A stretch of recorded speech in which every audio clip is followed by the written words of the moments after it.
आदि सद्गुरु, सर्व आत्माओं के सद्गुरु, सर्व सृष्टि के सद्गुरु सद्गुरु सुखराम जी महाराज ने धन्य हो, धन्य हो, धन्य हो। सत्स्वरूप राम जी महाराज ने धन्य हो, धन्य हो, धन्य हो। अनंत कोटि सत्स्वरूपी संता ने धन्य हो, धन्य हो, धन्य हो। राम सभा में राम राम महाराज, राम राम। आमचे रामस्नेही शिरीष हरचंद चौधरी यांचे पिताश्री हरचंद किसन चौधरी 91 वर्षापर्यंत ते आपल्यामध्ये राहिले। माहिती अनुसार आज सकाळी पहाटे 4:45 वाजता त्यांना हरी आज्ञा झाली। आता पुढचा जो कार्यक्रम आहे म्हणजे ज्याला आपण अंत्यविधी म्हणतो, हा अंत्यविधी जो होत आहे हा एका भक्ताच्या पद्धतीने होत आहे। ते नातेवाईकांनी, समाज बांधवांनी आणि आलेल्या मंडळींनी समजून घ्यायचं आहे। मृत्यूनंतर काय करावं, मृत्यू पश्चात या देहाला अग्निदाह कसा करावा इथपर्यंत संस्कार दिले गेलेत। जन्मापासून मरेपर्यंत 16 संस्कार असतात। जन्मापासून मरेपर्यंत 16 संस्कार असतात। त्याच्यातला अग्निदाह संस्कार हा जगामध्ये करतात। त्याच्या मागे भाव असतो की आयुष्य संपलं, आत्मा अमर आहे, परमेश्वरा तू पुढे या जीवाला उद्धार कर। या भावनेतून आम्ही सर्व एकत्र येतो आणि अग्निदाह करतो।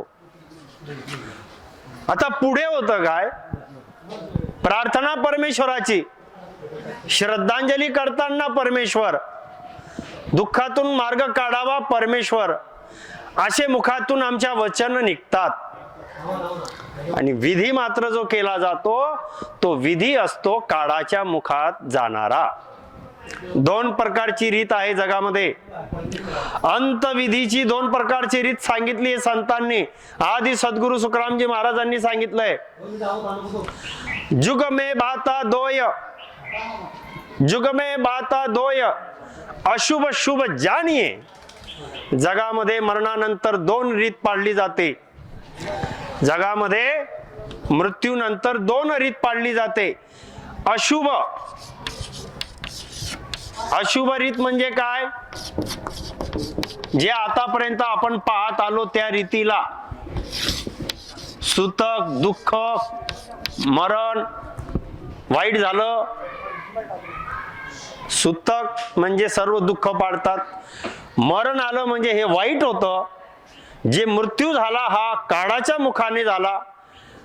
आणि आता आम्ही सर्व दुःख पालन करू आणि जे जे अशुभ सर्व केलं जातं, केस देणे, पिंड देणे, श्राद्ध करणे आणि सुतक पाडणे, त्या पद्धतीने सर्व 10-12 दिवस करणे, अशा पद्धतीने जी रीत केली जाते तिला अशुभ रीत म्हटली आहे। आदि सद्गुरु सुखरामजी महाराजांनी, संतांनी सांगितलं ती अशुभ आहे।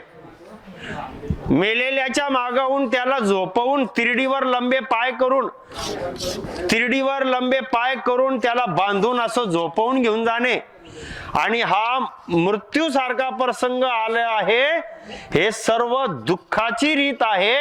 आणि या पद्धतीने सर्व काळाची रीत मध्ये ज्या ज्या गोष्टी येतात, तिरडीला बांधणे, झोपवून घेऊन जाणे, 10-12 दिवस कोणतं शुभ काम न करणे आणि सर्व सुतकचे जे नियम आहेत ते पाळतात, ही रीत केली जाते जगामध्ये। मग अशी रीत केल्याने काय होईल, अशी रीत केल्याने काय होईल, आमच्या वडिलांचं काय होईल बरं। माझ्या मात्या पित्यांच्या पश्चात मी तिरडी काढली आणि सुतक पाडून त्यांना वाटे लावलं, याच्याने काय होईल, याच्याने सर्व काळाचा जोर लागेल, काळाचा जोर लागेल। यमाचं काम तयार होईल, यम मार्गाला जीव जाईल, यमाच्या दिशेने तो जातो। यमपुरी पर्यंत त्याला वर्षभर लागतं असं शास्त्र ग्रंथ म्हणतात। आणि वर्षभरापर्यंत तो यम मार्गामध्ये पोहोचेल आणि केलेले कर्म भोगवायला त्याला यम मारतो आणि परत त्याला पाप कर्म असेल तर 84 लक्ष योनीत टाकतो, कुकर्म असेल तर नरकात टाकतो आणि यातना भोगवतो. पुनरपि जन्मम पुनरपि मरणम पुनरपि जननी जठरे शयनम. असा तो काळाचा ग्रास बनतो आणि युगायुगापर्यंत जीव कर्म भोगण्यासाठी काळाच्या दुःखामध्ये फिरतो. का फिरला तो? असा का झाला? कारण की मी मृत्यू पश्चात ज्या जगाच्या पद्धतीने केलं त्याच पद्धतीने मी त्यांना केलं आणि त्याच्यामध्ये जे बंधन आहे तेच भोगावे लागले. आता याच्या उलट आहे. याच्या उलट काय आहे? ही अशुभ रीत आणि याच्या उलट आहे भक्ताची रीत.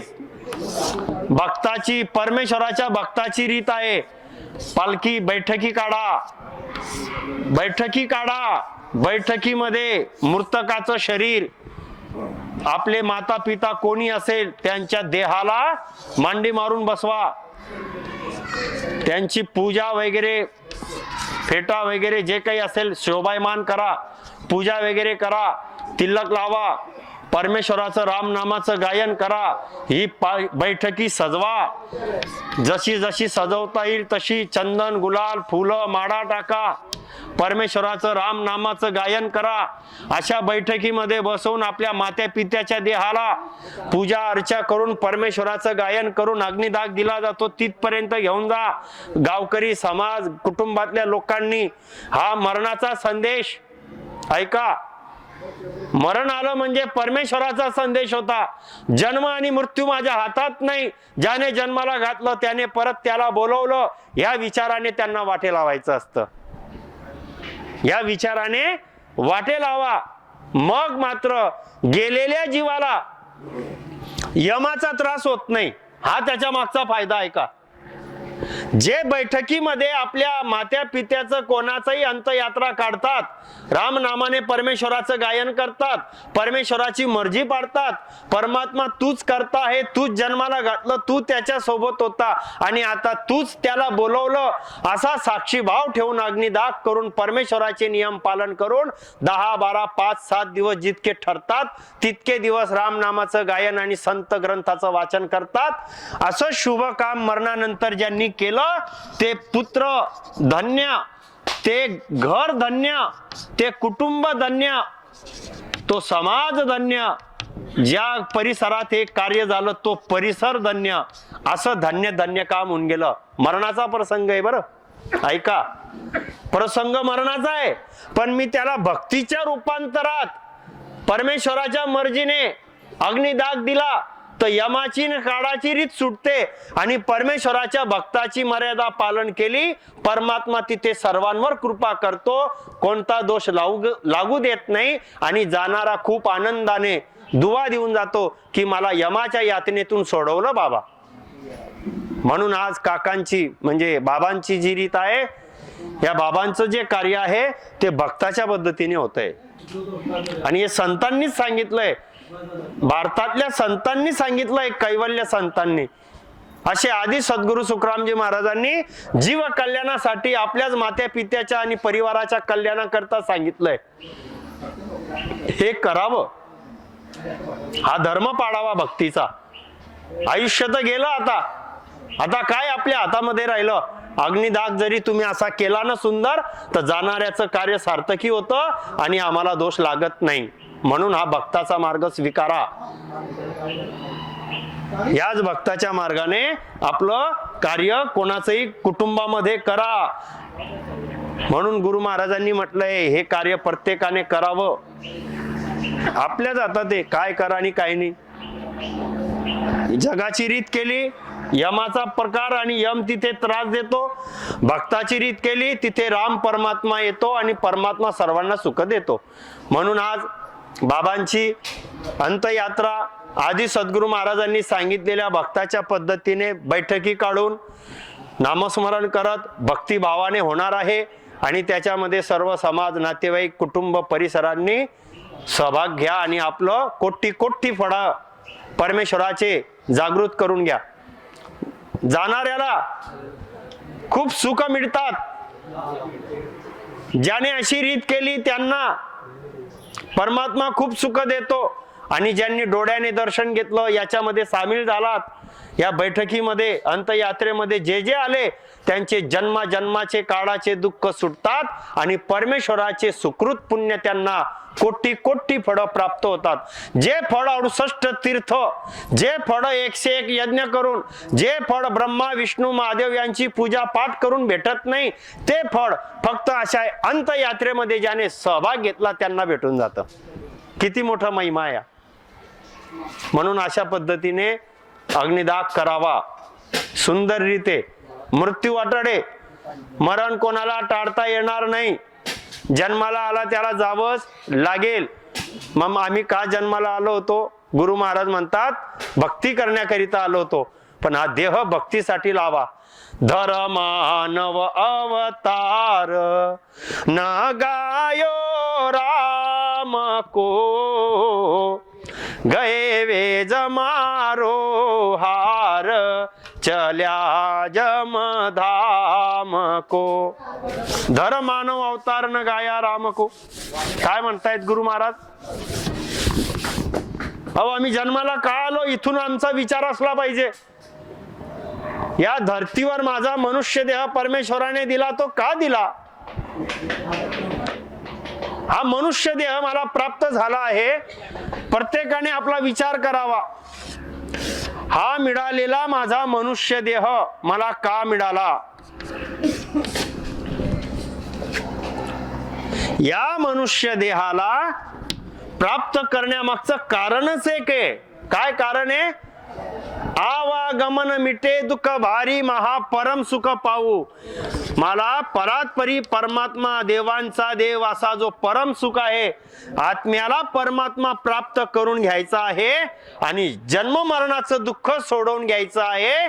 म्हणून मला मनुष्य देह परमेश्वराने दिला. हे कोण सांगतंय? आणि भारत भूमी मधले सर्व ग्रंथ, सर्वे संत, सर्वेच्या सर्व हेच वाक्य बोलतात. याचा दाखला कोणता देऊ? अनेकांनी सांगितलंय.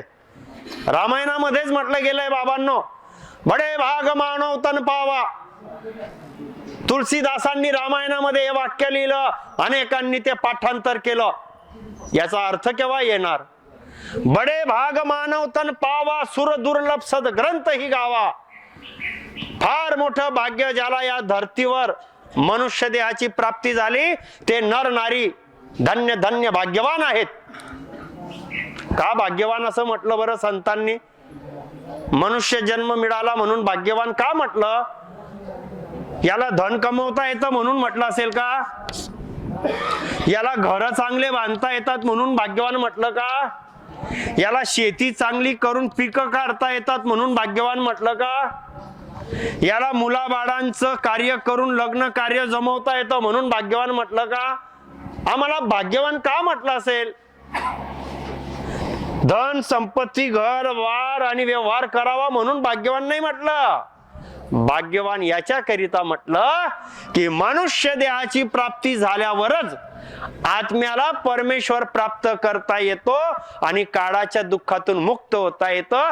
असा तो भाग्यवान आहे की त्याला राम भजन करता येतं, त्याला सद्गुरु करता येतो, त्याला संतांच्या शरणात जाऊन परमेश्वराची भक्ती प्राप्त करता येते. असा हा भाग्यवान आहे. पण याला हे माहितच नाही मी भाग्यवान काय, माहितच नाही त्याला. वाचतो मात्र येतो. बडे भाग मानुष तन पावा, सुर दुर्लभ सद ग्रंथ ही गावा. वाचतो रोज पोथी काढली की. या नरदेहाच्या आधारे कित्येक पावले उत्तम पदे. झालं पाठांतर. मला काय पाठांतर करायला काय लागतं? अरे हे वाचन करून करून पाठांतर झालं. भाग्यवान समजून घ्या. कबीरा या संसार में घना मानुष मतीहीन. संत कबीरदासजी म्हणतात हा माणूस बघा कसा झालेला आहे. कबीरा या संसार में घना मानुष मतीहीन, राम नाम जाने बिना आया टापा दिन. संत कबीरजी महाराज म्हणतात देव दुर्लभ मनुष्य देह प्राप्त झालेला आहे आम्हाला. असा हा धर्तीवर 3 लोक 14 भवनामध्ये भाग्यवान आहे. असा भाग्यवान मनुष्य आमचं स्वतःचं भाग्य समजून घेत नाही. असा हा भाग्यवान आपलं स्वतःचं भाग्य समजून घेत नाही. काय करतोय हा व्यक्ती, मनुष्य काय करतोय? कबीरा या संसार में घना मानुष मतिहीन, राम नाम जाने बिना आया टापा दिन. म्हणजे याने मनुष्य जन्म तर मिळवला, पण जी जाणकारी, जे प्राप्त करायचं होतं ते प्राप्त न करता आपलं आयुष्य गमावून गेला. काय प्राप्त करायचं होतं आम्हाला? रामनाम. ज्या रामनामाने कर्म नाश होतात, ज्या रामनामाने यम दूर पडतो, ज्या रामनामाने आदि व्याधी उपाधी जन्म मरण जरा काळ भूत यम 7.5 ग्रह पनौती वास्तुदोष पितृदोष राहू केतू मंगळ कोणी तुम्हाला छळत नाही. असा रामनाम, असा परमेश्वराचा बीज मंत्र, असा परमेश्वराचा सतशब्द रामनाम आम्ही भक्ती म्हणून धारण करून संसार आणि जीव कल्याण करून मोक्ष प्राप्त करायचा होता. असं आमचं भाग्य आहे, असं भाग्य आहे आमचं. पण झालं काय? राम नाम जाने बिना. अरे हे रामनामच जाणलं नाही, हे रामनाम परमात्मा जाणला नाही, आणि धन कुटुंब परिवार व्यवहार प्रपंच करत करत करत करत मेला.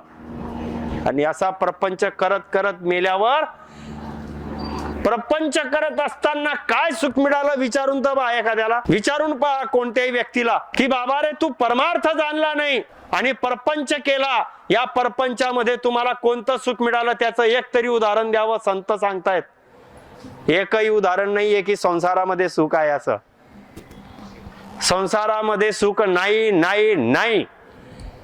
भ्रम आहे हा. मी धन कमवल्यावर सुखी होईल, भ्रम आहे माणसाचा. मी भौतिक सुख जमवल्यावर सुख होईल, घरदार बांधल्यावर सुख मिळेल. हा सर्व परपंच माझा नेटनेटका केल्यावर नंतर मी मस्त परमेश्वराचं राम राम राम राम करेल आणि सुखी होईल. आणि संसार कधी थांबला विचारा बरं. 40 वर्षाचा आहे, थांबला का संसार? आता तर तो जोरात चालू आहे. कारण जवानी आहे, जोर आहे, पैसा कमवायचा आहे, नोकरी चाकरी सर्व टाइमच नाहीये, रात्रंदिवस कामामध्ये लागलेला आहे. कधी थांबणार आहे हा प्रपंच? मग म्हटलं जातं रिटायर झाले 60-65 वर्षामध्ये ना, मग तेव्हा काही नाही आम्हाला राम राम रामच करायचंय, बस देवाचंच भजन करायचंय. गेलो 60 वर्षाचा झालेल्या व्यक्तीकडे, बाबा आता 60-65 वय झालं, आता काय प्रपंचातलं सर्व मन निघालं असेल? नाही बाबा, आता तर नातूला आणे, सून पण कामाला आहे, मुलगा पण जातो, मीच पाहत आहे आता. म्हातारीच पाहून राहिले सर्व, अजून जास्त घुसून गेले. रिटायर झाल्यावर भजन करणार होते, म्हणत होते अरे घराच्या बाहेर अजून थोडं टपरं टाकलं आणि चॉकलेट आणि बिस्किट विकत बसले, करमत नाही म्हणून. अजून जास्त अटकून गेले. म्हणत होतो पण परपंच सुटत नाही. असं करता करता म्हातारपण आलं तरी माझा मोह सुटला नाही. माझं संसाराविषयी मोह माया ममता कमी झाली नाही. आणि एक दिवस असा आला की हे सर्व जागेवर राहतं आणि माझा देह मला सोडून जावा लागला. ए तनकाचा कुंभ हे लिया फिरते ते साथ, टपका लागा फूट गया कचून आया हात. कच्चा घडा या मातीचा, क्षणभंगूर नर देह, क्षणभंगूर हा मानव देह, पंचतत्वाची काया, याच्यामध्ये असलेला आत्मा, या आत्म्याला परमात्मा जोडून घ्यायचा होता रामनामाची जोड देऊन. पण आयुष्यामध्ये त्या रामाला जाणलं नाही, भक्तीवर विश्वास ठेवला नाही आणि आपलं संसाराप्रती मोह माया कमी केली नाही. आणि एक दिवस असा आला, शरीर सुटून गेलं आणि घडा जसा फुटतो तसा देहातून जीव निघून गेला. जसा घडा फुटतो मातीचा तसा देहातून जीव निघून गेला. कुंभार गडी तो घडा, त्या घड्याला जातो तडा, जीव पाण्याचा बुडबुडा रे देह पाण्याचा बुडबुडा. पाण्याचा बुडबुडात आहे हो. काय याच्यामध्ये अहंकार करावा, काय अभिमान करावा, काय याच्यामध्ये संसाराविषयी मोहमाया ठेवावी?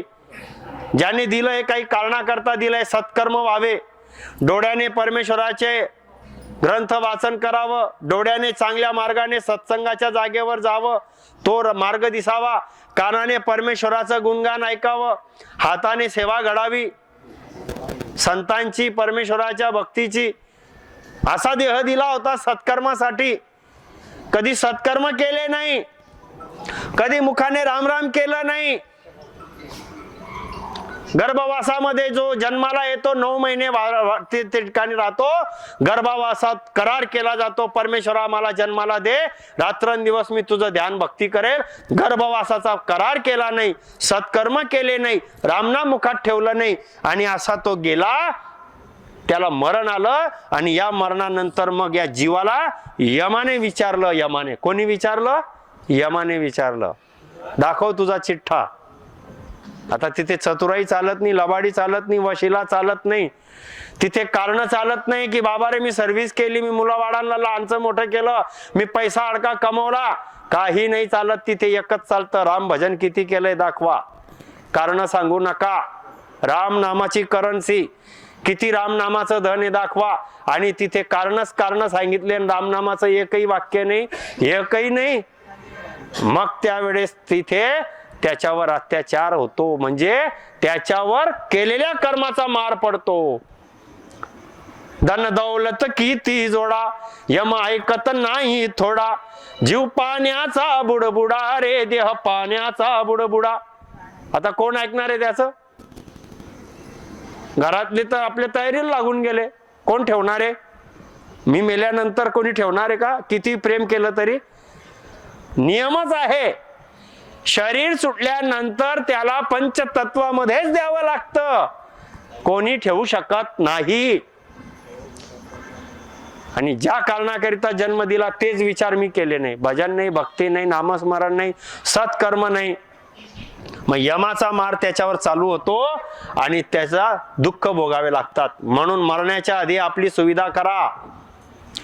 मृत्यू येणार आहे हे निश्चित, शाश्वत, सत्य, कोणी नाकारू शकत नाही.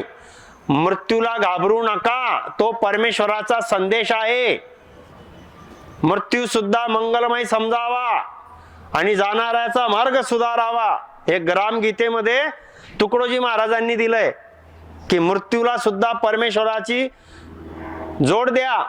परमेश्वराने दिलेला नियम येतो. अरे मरण ठेवलंय तरी मनुष्य इतका अत्याचार करतोय, इतका पापात बरबडला जातोय. मृत्यू ठेवलाय तरी अभिमान, अहंकार, पाप, अत्याचार माणूस सोडत नाहीये. मरणच ठेवलं नसतं तर किती आकार झाला असता इथे. हा, मरण ठेवलंय म्हणून तर रावण गेला ना, मरण ठेवलंय म्हणून तर हिरण्यकश्यपू गेला ना, मरण ठेवलं म्हणून तर राक्षसी वृत्तीचा नाश झाला ना. मरणच ठेवलं नसतं तर. मरण ठेवलंय, डोळ्याने दिसतंय तरी मनुष्य जागृत होत नाही. हे शोकांतिका आहे. आम्हाला जावं लागणार आहे. प्रपंच करा, याचा अर्थ संसार सोडू नका, उत्तम संसार करा. आई वडिलांची सेवा करा, पती पत्नीचा धर्म पाळा, मुलाबाळांना शिक्षण द्या. हे संसाराचे कार्य करत असताना परमेश्वराच्या रामनामाचं स्मरण करा. सकाळ दुपार संध्याकाळ 3 प्रहर मध्ये वेळ काढा आणि नामस्मरण करा. आपल्या घरामध्ये भक्तीचा मार्ग ठेवा, हातामध्ये कर्तव्य, मुखामध्ये राम ठेवा. पण आताचं चित्र बदललेलं आहे. काय बदललेलं आहे? हातामध्ये तंबाखू, तोंडामध्ये गुटखा. कस काय होईल सुटका? हा, आणि सोडायला तयार नाही माणूस. अरे तंबाखू, बिडी, गुटखा, नशा, धूम्रपान, व्यसन, मांसाहारामध्ये लिप्त होऊन गेलाय. मग काळ कसा सोडेल त्याला? कर्म केलेले आणि त्याच्यात अजून असं व्यसनाचा आधार घेतो. संतांचं ऐकायला तयार नाही, भक्तीला मानायला तयार नाही. मग शेवटी दुर्दशा होईल. पण धन्य या परिवारामध्ये भक्ती आहे, या कुटुंबामध्ये आदि सद्गुरु महाराजांचं नामस्मरणाचा मार्ग आहे, परमेश्वराचं राम भजन आहे. आणि त्या परमेश्वराच्या नामस्मरण भक्तीच्या आधाराने आज बाबांची अंत्ययात्रा ही भक्ताच्या पद्धतीने भक्तिमय वातावरणात होणार आहे. लक्ष द्या. वाटे लावतोय आपण परमेश्वराकडे. पंचतत्वाचा देह पंचतत्वामध्ये देऊ आणि आत्म्याला परमात्मा तू तुझ्यामध्ये सामावून घे, अशा पद्धतीने हे कार्य करणार आहे आपण. नाही तर याचा उलटच अर्थ काढता बरेच जण.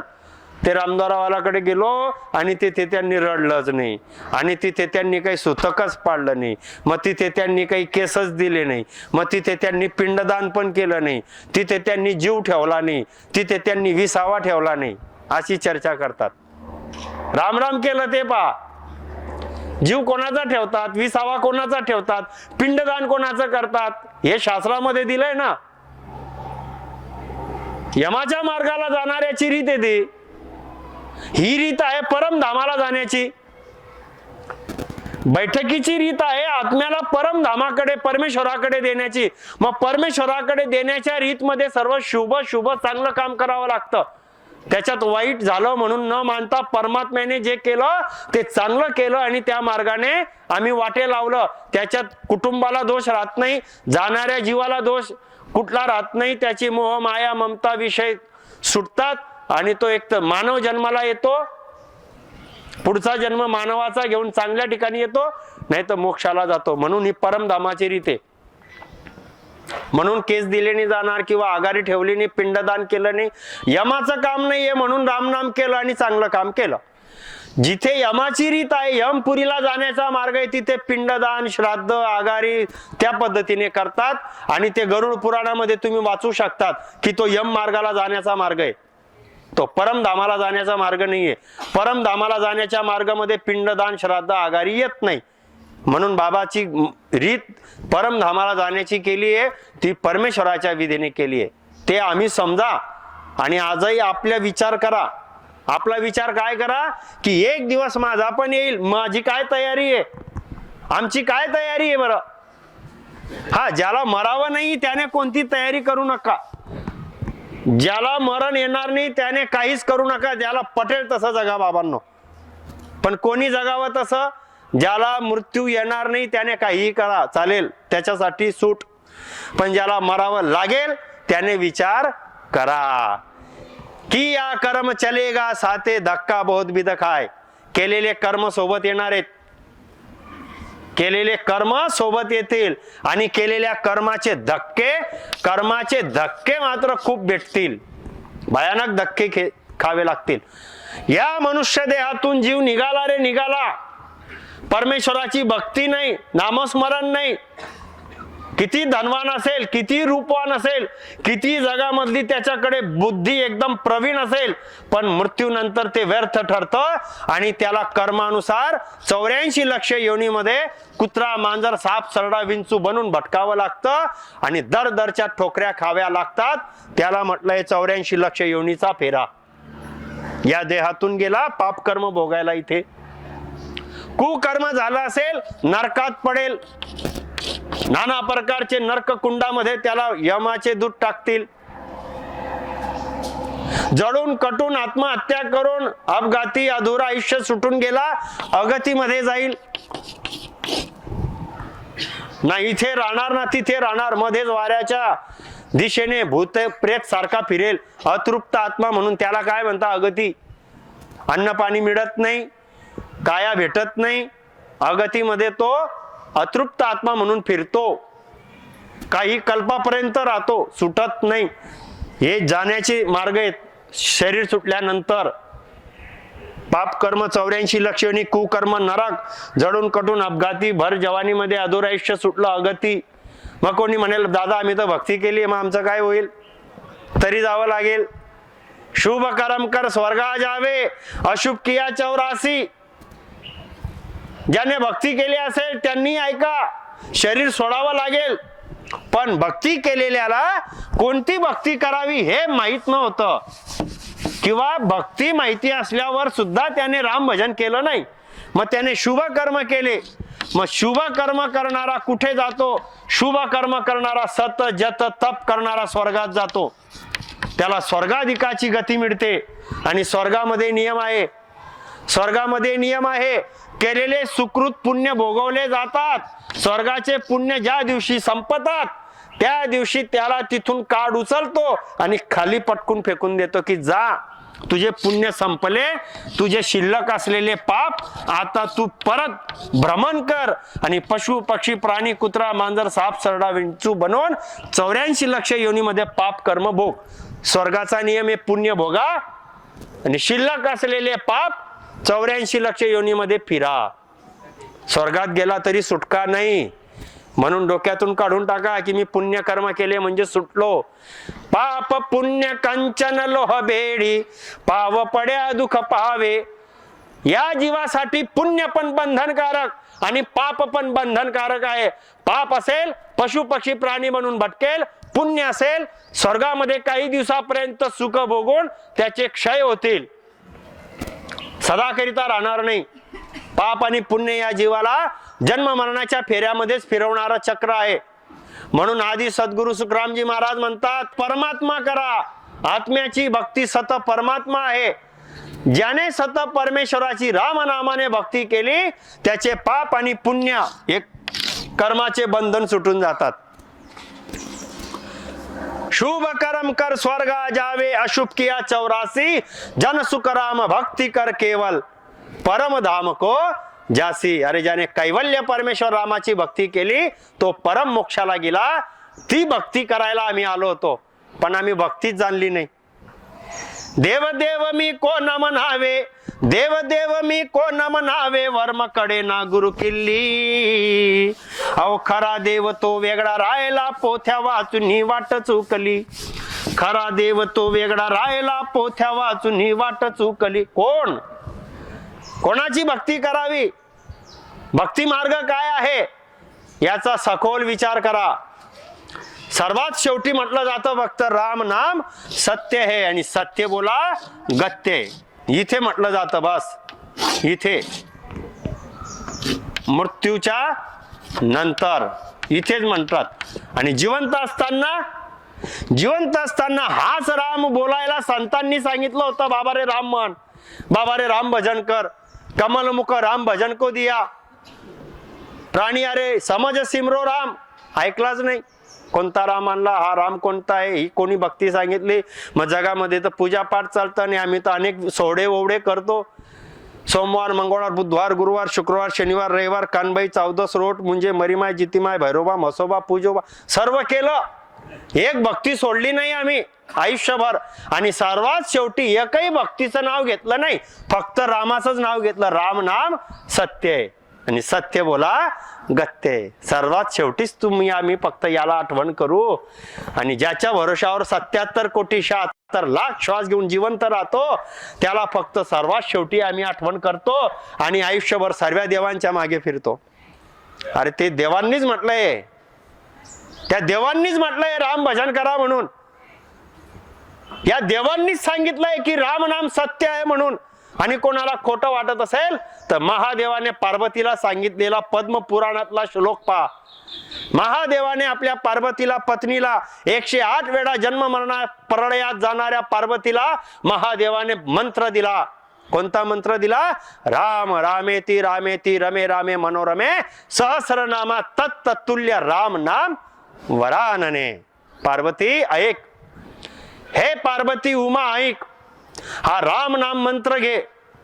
राम नाम असा सार शब्द आहे. 1000 नामांचा जप, 1000 नामांचा जप जो आहे त्या 1000 नामांच्या जपापेक्षा हा राम शब्द असा महामंत्र आहे. वरदान देणाऱ्यालाही वरदान देणारा, तथ्य तुल्य आहे. हे मनोरमे प्रिय, हा राम नाम तू घे असं पार्वतीला महादेवाने राम राम कर राम राम कर राम राम कर सांगितलं. 108 वेळा जन्म मरणाच्या प्रलयात गेलेली पार्वती राम नाम महादेवाने सांगितलेलं धारण केलं आणि पार्वती सुद्धा आपल्या पती सोबत अमर झाली. महादेवाने केला, पार्वतीला सांगितला. आणि हेच रामनाम जगाच्या माणसाला सांगतायत संत. प्राणिया रे समजसी मरो राम, समजसी मरो राम. प्राणिया रे समजसी मरो राम, समजसी मरो राम. समजून राम राम करा. पण याला सोमवार मंगळवार बुधवार गुरुवार शुक्रवार शनिवार कानबाई 14 रोट म्हणजे कुलदेवता भैरव अनेक देवांच्या मागे हा विचारा लागलाय. का लागलाय? सुखी होण्याकरिता. गंमत म्हणून नाही बरं, गंमत म्हणून कोणी भक्ती करत नाहीये. मी सुखी व्हावं, माझं परिवार सुखी असावं, माझ्या समस्या सुटाव्या म्हणून आम्ही देवधर्म करतोय, गंमत म्हणून कोणी भक्ती करत नाही. पण ज्या देवांची मी भक्ती करतो ते देवता रामराम करतात. महादेव रामराम करता, पार्वती रामराम करते, गणपतीने रामनामाला परिक्रमा मारली. नामाचा महिमा देवांनी जाणला.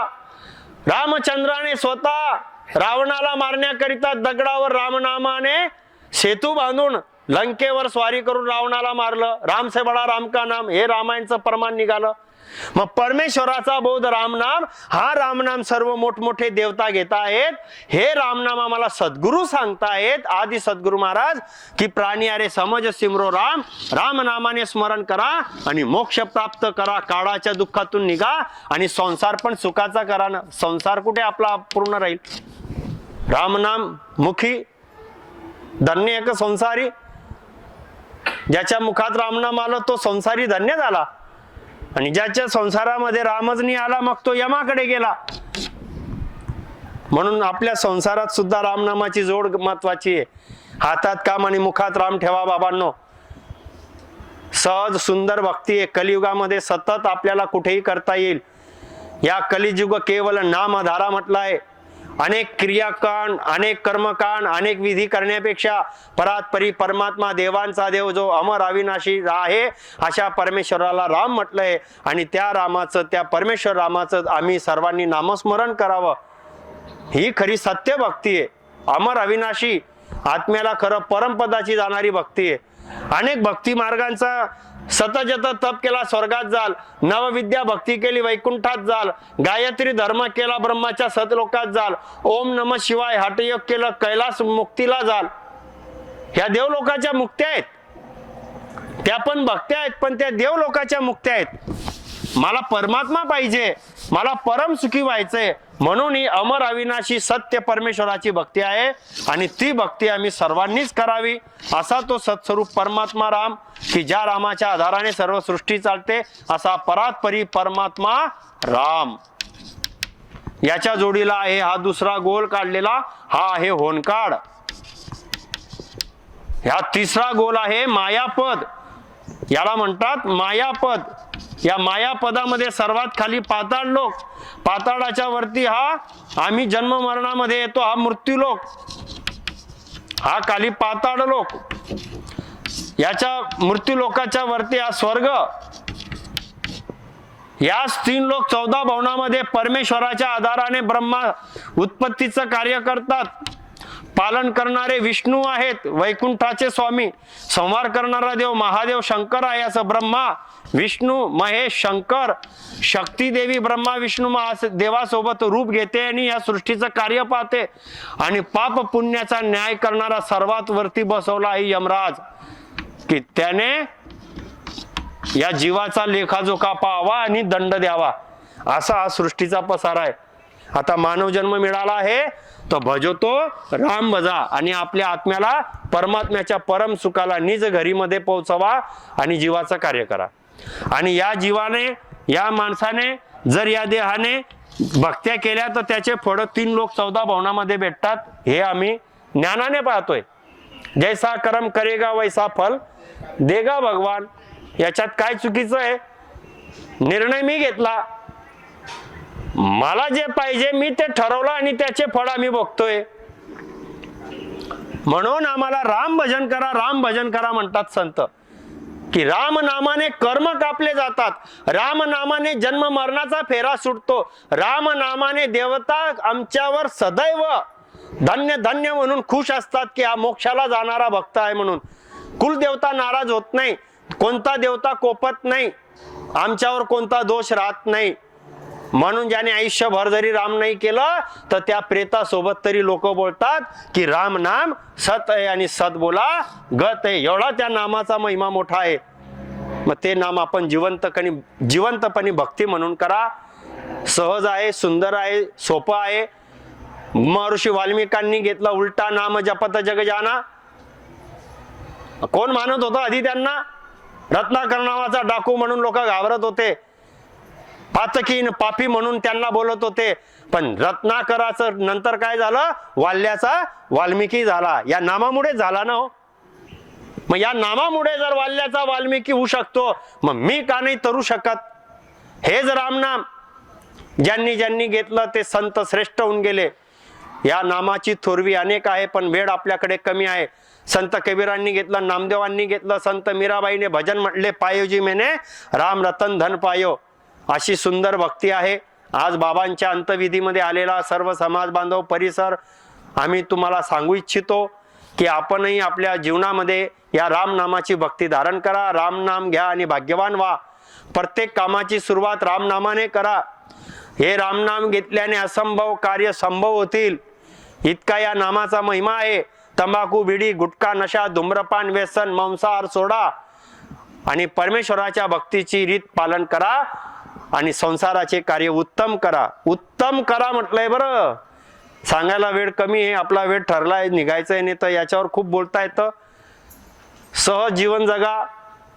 आम्हाला 2 वेळचं भेटणार आहे. परमात्मा सर्व काही देतोच. मुर्दे को भी मिलता है कपड़ा रोटी आग, जिंदानर सोचता ताका बडा भाग. प्रेतालाही भेटून जातो, कपडाही भेटतो, अग्निदागही भेटतो. कोणी म्हणेल कसं होईल कसं होईल कसं होईल. मरून पाहिल्यानंतर सर्व होतं बरोबर. काही कोणाचं थांबत नाही, काही कोणाचं थांबलं नाही आणि थांबत नाही. परमात्मा अजगराला सुद्धा देतो आणि कण मुंगीला लागतो, मुंगीलाही देतो. विश्वंभर नाव आहे त्याचं. मुख्य जनावरालाही तो देतो वेळेवर, मग आम्हाला देणार नाही का? माणसाचं अधीर मन आहे, माणसाचा विश्वास त्याच्यावर आहे. म्हणून संत त्याला सांगतात, बाबा रे, हातात काम आणि मुखात राम ठेव आणि वाईट गोष्ट सोड, चांगला मार्ग धर. याच विधीने आपण आपल्या आयुष्याचं भलं करूया. आणि आता पुढची रीत आहे या अंतविधीची, की आता आपण नामस्मरण करणार आहोत परमेश्वराचं, कैवल्य रामाचं, परात्परी परमात्मा राम. त्या राम नामाचं 2 मिनिटं आपण नामस्मरण करणार आहोत. हे नामस्मरण केल्याने काय होतं तेवढं पाहू आणि पुढे पूजा अर्चा करून आपण इथून निघू. हो हो, हे नामस्मरण केल्याने काय होतं बघा. खूप छोटा भेद आहे, पण याचा मर्म खूप मोठा आहे. हा भेद खूप मोठा कसा होतो? छोटस रामनाम, रक्कार अक्कार मक्कारने राम शब्द तयार होतो. पण हा राम शब्द जर जाणला विश्वासाने, तंबाखू, बिडी, गुटखा, नशा, धूम्रपान, व्यसन, मांसाहार सोडून सद्गुरूच्या विधीने घेतला. श्वास घेता घेता राम शब्द घ्यावा. घेतलेला श्वास परत बाहेर येतो, त्याच्यात राम नाम उच्चारण करावं. येत्या जात्या श्वासात राम नामाची जोडी टाका. त्यावेळेस कंठामध्ये सतशब्द प्रगट होतो, कंठामध्ये सतशब्द प्रगट होतो आणि 4 पाकळीचं कमळ सरस्वती स्थानामध्ये भक्ती प्रगट होते. आमच्या याच देहामध्ये भक्ती मिळते. हो, भक्ती बाहेर भेटत नाही. भक्ती काही डोंगर पहाड दगडामध्ये नाहीये. भक्ती कुठे आहे? आपल्यातच आहे. आत्म मे परमात्मा, इथेच भक्ती मिळते आत्म्याला. आत्मा देहामध्ये आहे, मग भक्ती बाहेर कस काय भेटेल? एक थोडं लॉजिक विचार तर करा. आत्मा कुठे? आमचा देहामध्ये. याच देहामध्ये आपला जीवात्मा कंठामध्ये. मग इथे असलेल्या आत्म्याला भक्ती बाहेर कस काय भेटेल? मोको कहा ढूंढे रे बंदे मैं तो तेरे पास में, ना मैं मंदिर ना मैं मस्जिद ना काबा, कैलास में मैं तो तेरे पास में. तुझा आहे तुझा पाशी, परी तू जागा चुकलासी. इथे जे मग इथे असलेला परमात्म्याचा भेद, येत्या जात्या श्वासात राम नाम करा. आत्म्यामध्ये सतशब्द प्रगट झाला. 84 लक्ष योनी कटून गेली. ज्याच्या कंठामध्ये राम नामाने सतशब्द प्रगट होतो त्याला आता 84 लक्ष योनी पशु पक्षी प्राण्याचा देह भेटत नाही. तो अगती नरकाधिकाला जात नाही. तो काळाचा ग्रास बनत नाही. भक्ती त्याची प्रगट झाली, त्याला मानव देह पक्का. आणि ही भक्ती त्याची पुढे 8 पाकळीचं कमळ शंकर पार्वती स्थाने इथे पोहोचली. पुढे ही भक्ती मध्यमध्ये आली, मध्यस्थानात देहातच आहे. हा भक्तीचा मार्ग आमच्या कंठात प्राप्त झालाय आणि आत्म्याला परमात्मा प्राप्त करून देतो. याच देहामध्ये 32 पाकळीचं कमळ विष्णू लक्ष्मी स्थान आम्ही देवांना मूर्तीमध्ये, फोटोमध्ये, कॅलेंडरमध्ये पाहतोय. आणि सद्गुरू म्हणतात, तुझ्या घटामध्ये सतशब्द परमेश्वराचा प्रगट झाला. तू 3 लोक 14 भवन पूर्ण देहामध्ये खंडी ब्रह्मांडी ते पिंडी पार करून टाकतो. एवढा मोठा आराम नामाचा पराक्रम. याच देहामध्ये ब्रह्मास्थान हे 6 पाकळीचं कमळ लिंगस्थान. या देहामध्ये मूलस्थान 64 वर 4 पाकडी गणपती, बंकनाड इथे पाठीमध्ये स्वर्गाची रचना आहे, मानेवर मेरुस्थान यमराज आहे, कंठात सतशब्द रामनामाने प्रगट झालेला या भक्ताला देहामध्ये एक एक कमळ पार होतोय, भक्ती मार्ग त्याचा सुरू आहे, तिरगुटीमध्ये पोहोचला, गंगा यमुना सरस्वती इथे लोक पायी तीर्थाला जात आहे आणि संत आपल्या घटामध्ये ब्रह्मांडामध्ये जातोय की बस तिरगुटी पार करून परमेश्वराशी टाडी लागली त्याची. ही भक्ती आहे, ही भक्ती आहे. याच तिरगुटीला तो पार करतो. चिदानंद ब्रह्म, शिव ब्रह्म, पार ब्रह्म, 3 ब्रह्मचे 13 लोक पार होतात. शेंडीच्या ठिकाणी 10वं द्वार आहे. या 10व्या द्वारामध्ये भक्ती पोचते आमची कुदरत कलेने. संचित कर्म गेले, अनंत जन्माचे संचित गेले, क्रियमान कर्म लागत नाही. राम नाम मुखामध्ये असतं, प्रारब्ध भोगून घेतले, असे कर्म नाश झाले. आता काय राहिलं मग? कर्म गेले. हा ब्रह्म आहे, आत्मा परमात्म्याची भेद प्रगट झालेला आहे. पूर्वेचे 6 कमळ, पश्चिमेचे 6 कमळ छेदन होतात. 10व्या द्वारातून भक्ती पूर्ण होते. ज्या दिवशी ज्या वयामध्ये लिहिलंय त्या दिवशी शरीर सुटतं आणि इथून निघालेला अंश अमर लोकाला जातो. अमर लोक परमेश्वराच्या धामाला, परमधामाला जातो. असा भक्तीचा पुतळा आहे. म्हणून याला महत्व द्या. हे काया आतडे आणि तेथेच राम मिळे. याला जर तुम्ही खाण्यापिण्याचं म्हटलं तर पशु समान आहे आणि याला परमेश्वराच्या भक्तीचा म्हटला तर परमात्म्याचा योग आहे. आता याला पशु सारखं ठेवायचं का परमेश्वराच्या भक्तासारखा मोक्ष करायचा ते तुमच्या हातात आहे. राम भजन करा आणि या 9 द्वाराला डोळे, कान, नाक, तोंड, मलमूत्राचे 9 द्वार आहे. ज्यांचा प्राण डोळे, कान, नाक, तोंड, मलमूत्राच्या जागेतून जातो ते जन्म मरणाच्या फेऱ्यात येतात आणि ज्यांचा देह या 10व्या द्वारातून अंश पार करून भक्तीच्या रीतीने सुटतो ते मोक्षाला जातात. ही विज्ञान भक्ती आहे, अंधश्रद्धा नाही. इतकही याच्यामध्ये अंधश्रद्धा नाहीये, बुवाबाजी नाहीये, व्यक्तिपूजा नाहीये, पैसा अडका नाहीये. घरात राहा, संतांनी सांगितल्या पद्धतीने कुटुंबाचं कार्य करा, अज्ञान आणि अंधश्रद्धा दूर करा. आपल्याच घटात परमेश्वर रोम रोम मध्ये आहे. कणाकणात असलेला परमात्मा या रोमारोमात आहे. कंठात त्याची भक्ती प्रगट करा आणि मोक्ष धारण करा. इतकं सटीक आणि इतकं सुंदर ज्ञान दिलंय. अंधश्रद्धा नाही, भुवाबाजी नाही, व्यक्तिपूजा नाही, पैसा अडका नाही. इतकं भक्तीचा मार्ग चांगला आहे. फक्त घेणाऱ्याने घ्यावं आणि जीवाचं कल्याण करावं. आता 5 मिनिटं नामस्मरण करा. आदि सद्गुरु, सर्व आत्माओं के सद्गुरु, सर्व सृष्टि के सद्गुरु, सद्गुरु सुखराम जी महाराज ने धन्य हो, धन्य हो, धन्य हो. राम सभा में राम राम महाराज.